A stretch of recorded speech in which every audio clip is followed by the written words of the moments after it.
जी अस्सलाम वालेकुम एवरीवन। मेरे चैनल मुर्शद में आप सबको खुशामदीद। जी आज की वीडियो थोड़ी इंटरेस्टिंग होने वाली है सुपर टैक्स की न्यूज़ के हवाले से। मार्केट के अंदर जो प्रेशर था, एक तो प्रेशर की वजूहात ये भी थी कि सुपर टैक्स जो है उसके ख़िलाफ़ बिज़नेस कम्युनिटी और इंडिविजुअल्स ने कुछ केसेस किए हुए थे और जिसकी सुनवाई भी हुई ट्यूसडे वाले दिन। और जो नतीजा निकला वो बहुत ही अनएक्सपेक्टेड था।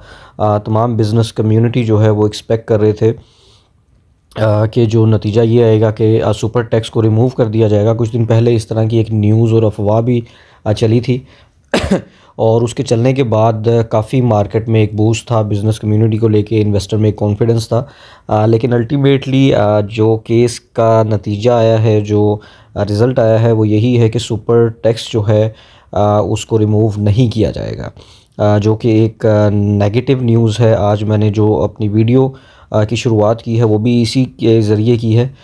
देखें, जब भी टैक्सेस ज़्यादा लगते हैं और तो उसका एक नतीजा ये निकलता है कि आपका जो प्रॉफिट है इन्वेस्टर का, इंडिविजुअल्स का या कोई भी कंपनीज़ हैं, तो वो कम हो जाता है। और उसके कम होने की वजह से आपकी जो बाकी की जो भी मामलात हैं, ज़ाहिर सी बात है वो उलझते भी हैं और आपकी अर्निंग कम हो जाती है। रेवेन्यू जो है वो नतीजे के अंदर उस रेवेन्यू के ऊपर इफ़ेक्ट आता है कि at the end of the day या एक साल के बाद आपको आखिर में बचा क्या है। जब टैक्सेस ज़्यादा लगेंगे तो ऑब्वियसली आपकी बचत भी कम ही निकलेगी। थोड़ा सा इसका पस मंज़र देखते हैं कि पिछले ये कब से शुरुआत हुआ सुपर टैक्स और कितनी टाइम के बाद इसमें दोबारा इंक्रीज़ आया और क्या क्या मामलात इसके साथ चलते रहे हैं। अच्छा जी, सबसे पहले हम देख लेते हैं, थोड़ी सी वीडियो लंबी हो सकती है, तो आपने पूरे कोर्स से वीडियो को देखना है और इसकी जो जो बेसिक पॉइंट्स हैं जो मैं डिस्कस करने वाला हूं, ताकि आप इन्वेस्टमेंट करते हुए ख़ासतौर पे जो बड़ा इन्वेस्टर है, जो एच.एन.डब्ल्यू है या जो कंपनीज़ हैं कॉरपोरेट लेवल की, वो इस वीडियो को ज़रूर देखें कि जो भी इम्प्लीमेंटेशन आई है, जो भी टैक्सेस लगे हैं, उसके नतीजे के अंदर आपका प्रॉफिट किस तरह से कम हो जाता है। तो इनकम टैक्स ऑर्डिनेंस जो है, ये मैं यहाँ से हाईलाइट भी कर देता हूँ। इनकम टैक्स ऑर्डिनेंस जो है उसके सेक्शन 4B के मुताबिक ये सुपर टैक्स जो है वो इंट्रोड्यूस करवाया गया था। और कितनी अमाउंट के ऊपर जी आपका, और जो एक्सपेक्टेशंस हैं कि इस वर्डिक्ट के बाद गवर्नमेंट को, फेडरल गवर्नमेंट को कितनी अमाउंट का बेनिफिट होगा या कितनी अमाउंट जनरेट होगी गवर्नमेंट के लिए, तो 300 बिलियन रुपीस का फ़ायदा जो है वो गवर्नमेंट को होगा।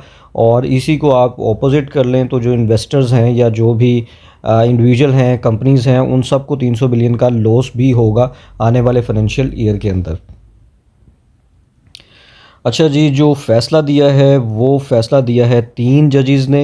ये जो बेंच था, ये 3 जजेस पे मुश्तमिल था। Chief justice Aminuddin Khan, justice Hasan Rizvi और अरशद हुसैन शाह साहब। 3 जजेस ने ये शॉर्ट ऑर्डर जो है ये कंक्लूड किया है और ये काफ़ी लंबा केस चल रहा था काफ़ी अरसे से, और जो कंक्लूड हुआ है वो इसी नतीजे पे हुआ है कि जी टैक्सेस जो हैं उनको वैसे ही रहने दिया जाएगा, जो सुपर टैक्स है उसको हटाया नहीं जाएगा। और सबसे इम्पोर्टेंट बात, अगर इसके पस मंज़र को देखा जाए तो इंट्रोड्यूस क्यों हुआ था, ये 2015 में इंट्रोड्यूस हुआ था। इस पैराग्राफ को आप देख सकते हैं, इसमें ख़ास तौर पे मेंशन है कि 2015 में ये इंट्रोड्यूस किया गया था। और इसकी रीज़न क्या थी कि केपीके में जो टेररिज्म की वजह से नुकसानात हुए हैं लोगों के, उसको रिकवर किया जाए एज़ सुन एज़ पॉसिबल। और उसका तरीका ये था कि सुपर टैक्स लगाया जाए पब्लिक के ऊपर, इंडिविजुअल्स पे भी और क्या कहते हैं इसको, कंपनीज़ के ऊपर भी, दोनों पे बराबर का ही टैक्स है। और ऑब्वियसली क्योंकि कॉरपोरेट्स जो ज़्यादा अर्निंग करती हैं तो वो ज़्यादा पैसे जो हैं, अगर पैसों की बात पे देखेंगे तो वो ज़्यादा पैसे गवर्नमेंट को पे करते हैं। तो इसका मकसद यही था कि केपीके के अंदर जो टेररिज्म हुआ, उससे जो लोगों के नुकसानात हुए, जो भी लोगों के घर तबाह हुए या जो भी मामला चले, उसका नुकसान जो है वो सुपर टैक्स से भरा जाएगा। अच्छा जी, 2015 में जब ये अप्लाई हुआ था इंडिविजुअल्स पे और एंटिटीज़ पे, तो उनकी एनुअल प्रॉफिट्स पे हुआ था जो कि 300 मिलियन से अबव होंगे, चाहे वो इंडिविजुअल्स हैं या फिर कॉरपोरेट्स हैं, जिनका प्रॉफिट भी 300 मिलियन एनुअल में इससे ज़्यादा होगा, उस पे 5% का सुपर टैक्स लगेगा। अल्टीमेटली उसके बाद 2022 में ये डिसीजन जो है वो चेंज हो गया और उसमें जो मिनिमम अर्निंग थी वो 150 मिलियन की होगी दोनों के लिए, चाहे वो इंडिविजुअल्स हैं या कॉर्पोरेट्स हैं, दोनों के लिए अर्निंग जो है वो 150 मिलियन कम से कम रिक्वायर्ड थी। अगर वो 150 मिलियन अर्निंग करते हैं तो उन पे सुपर टैक्स लगेगा। एक और जो नेगेटिव न्यूज़ आई वो ये थी कि सुपर टैक्स को 5% से बढ़ाकर 10% पे कर दिया गया। ये जो इम्पैक्ट था ये बिज़नेस कम्युनिटी के लिए ऑब्वियसली एक और नेगेटिव स्टेप था।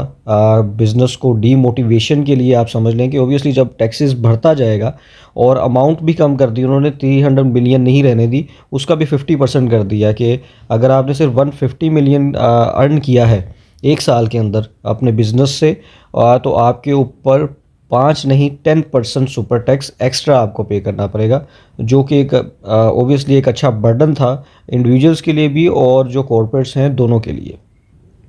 अच्छा जी, ये जो टैक्स था ऑब्वियसली जब बर्डन था तो ये बिज़नेस कम्युनिटी, जो बैंक्स हैं, कॉर्पोरेशंस हैं और जो भी कम्युनिटीज़ हैं उन्होंने इस टैक्स के ख़िलाफ़ एप्लीकेशन दायर की। 2019 में सबसे पहले ये जो केस था ये पहुंचा सुप्रीम कोर्ट में।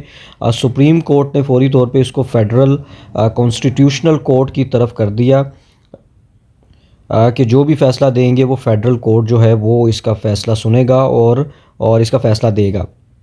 अल्टीमेटली अल्टीमेटली इस केस का फ़ैसला आपके सामने है कि जो सुपर टैक्स है उसको रिमूव नहीं किया जा रहा। और केस का फ़ैसला सुनाने से पहले इसकी टोटल जो हेयरिंग्स चली हैं 2019 से लेके टिल डेट तक वो 17 हेयरिंग्स हुई हैं, जिसके बाद ये फ़ैसला किया गया है कि टैक्स ख़त्म नहीं किया जाएगा। बाकी ये आर्टिकल बहुत ही इंटरेस्टिंग आर्टिकल है मैटिस लिंक न्यूज़ की तरफ से। मैं भी डेली बेसिस पे इसको देखता हूँ इस वेबसाइट को। आप भी अपनी फाइनेंशियल लर्निंग के लिए इस तरह की वेबसाइट्स जो हैं इनको स्टडी किया करें और ख़ास तौर पे मैटिस लिंक न्यूज़ को।